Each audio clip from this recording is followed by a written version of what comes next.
ये चाय पियोगी? हाँ पीऊंगी, बनाओ। तो जाओ तुम बना दो। मेरे लिए भी बना देना प्लीज। हमेशा मेरे से ही बोलती हो तुम। आज मैं जूही के लिए बना रही हूँ चाय। वो भी मुझे खड़ा रख के कह रही है कि अगर तुम खड़ी नहीं रहोगी तो मैं चाय नहीं बनाऊंगी। बताइए। हाँ, क्योंकि बात करने के लिए कोई तो चाहिए होगा ना, तो मैंने बोला कि चलो चाय बनाते हैं, उसके बाद हम लोग बात भी कर लेंगे। इससे अच्छा मैं ही चाय नहीं बना लेती। तो फिर बना लेना, तो छुट्टी दीजिए।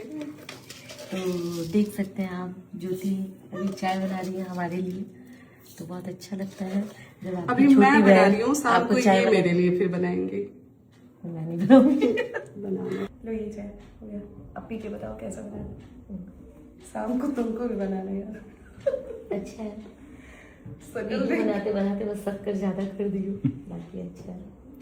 तो देख सकते हैं आप, मेरी बहन ने मुझे कितना अच्छा चाय पिलाया। तो अगर आप लोग को भी चाय पीना है तो आ जाइए हमारे YouTube चैनल ज्योति सिस्टर ब्लॉग पे।